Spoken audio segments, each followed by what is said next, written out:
О, қасиетті ата-баба аруақтары, құдіретті Құдай, ден, Тәңірем.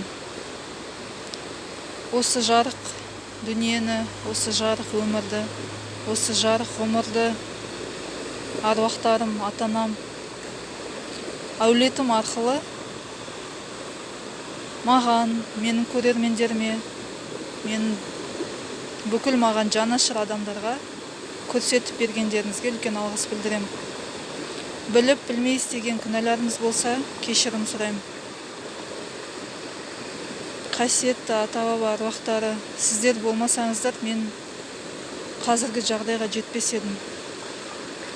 О, Баяна, Су ана, Жер ана, От ана, Хау ана, сіздердің бізге берген пайдалы қазбаларыңыз үшін, сіздердің беріп жатқан бізге барша мүмкіндіктеріңіз үшін, сіздер бізді асырап бағып, бізге барша өмірімізге сый бергендеріңіз үшін сіздерге алғыс білдірем. Сіздермен біз адамбыз, сіздермен біз өмір сүреміз. Сіздер болмасаңыздар, біз ешкім емеспіз. Қасиетті Су ана, құдіретіне сыйынам, басыңа тай өтіп келем. Бастаулардан, таудан алатын бастаулар, қайнар көздер, бұлақтар, сіздерге тәу етем. Өмір, тіршіліктің қайнар көзі ол су. Біз де судан тұрамыз, біз де топырлаған ақтан тұрамыз. Су ана, саған сыйынам, саған жалбарынам.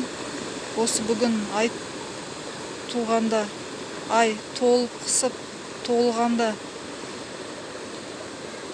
маған қандай қастандық істеген, мені көре алмай, маған қандай күндестік жасаған, менің әулетімде қандай қиыншылық болсын, кедейшілік болсын, жесірлік болсын, ажырасқандар, аурулар, сырқаулар, әулеттің ішіндегі қақтығыстар, әулетіме жасалған қастандықтар, менің жеке басыма жасалған көре алмаушы қастандық, сиқыр, дуалар, бәрі осы сумен ағыспен кетіп, қара түн өзін тасталқанын шығар.